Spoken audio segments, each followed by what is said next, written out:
Hello నమస్తే, welcome back to Shri వంటగది. ఈరోజు వీడియోలో శరన్నవరాత్రుల సందర్భంగా అమ్మవారికి రెండవ రోజు నైవేద్యంగా సమర్పించే చింతపండు పులిహోర రెసిపీని ఎలా ప్రిపేర్ చేసుకోవాలో చూద్దామండి. చాలా తక్కువ టైంలో చాలా ఈజీగా చాలా టేస్టీగా చేసేసుకోవచ్చు అనమాట. ఈ పులిహోర మనకి అచ్చం గుళ్ళో పెట్టే ప్రసాదం పులిహోర లాగా ఉంటుందండి. ఒక్కసారి చేస్తే కనుక మీరు ఈ టేస్ట్ని అయితే అస్సలు మర్చిపోలేరనమాట. మరి ఇంకెందుకు ఆలస్యం, ఈ ట్రెడిషనల్ రెసిపీని ఎలా ప్రిపేర్ చేసుకోవాలో వీడియోలోకి వెళ్ళి చూసేద్దాం. వీడియోని ఎక్కడా స్కిప్ చేయకుండా ఫస్ట్ నుంచి చివరి వరకు చూడండి.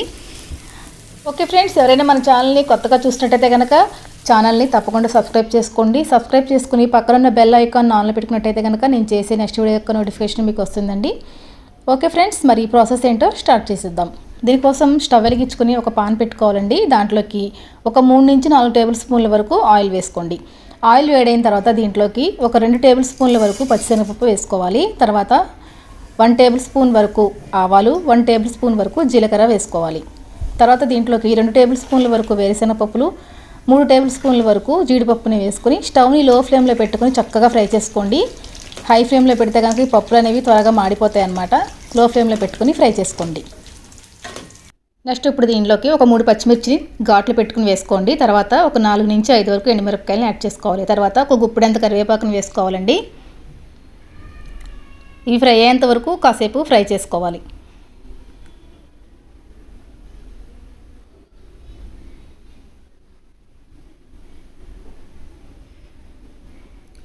ఓకే ఫ్రెండ్స్, ఈ ఫ్రై అయిన తర్వాత ఇప్పుడు దీంట్లోకి ముందుగానే తీసి పెట్టుకున్నటువంటి చింతపండు రసాన్ని 1/2 కప్ వరకు యాడ్ చేసుకోవాలి.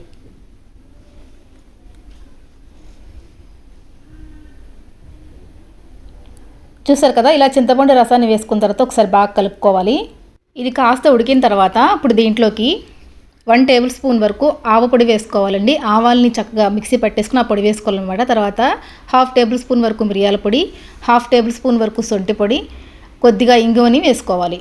మిరియాల పొడి, సొంటి పొడి, ఆవ పొడి వేయటం వల్ల మనకి ఈ పులిహోర అనేది టెంపుల్ స్టైల్ పులిహోర టేస్ట్ వస్తుందన్నమాట. చాలా టేస్టీగా ఉంటుందండి. ఒకసారి తప్పకుండా ట్రై చేయండి.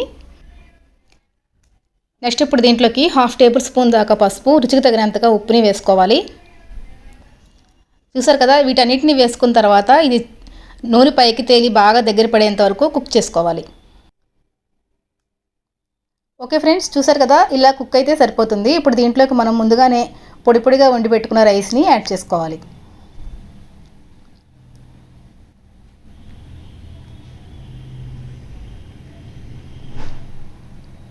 రైస్ యాడ్ చేసిన తర్వాత ఒకసారి బాగా కలుపుకోవాలండి. చూసారు కదా, అమ్మవారికి నైవేద్యంగా పెట్టే రెండవ రోజు ప్రసాదం చింతపండు పులిహోర రెడీ అయిపోయిందండి. చాలా సింపుల్గా చాలా ఈజీగా చేసేసుకోవచ్చు కదా. మీకు కనుక రెసిపీ నచ్చినట్టయితే తప్పకుండా లైక్ చేసి షేర్ చేసి కామెంట్ చేయండి. మరొక ప్రసాదం రెసిపీ తోటి మీ ముందుకు వచ్చేస్తాను. అంతవరకు సెలవు. నమస్తే, బాయ్.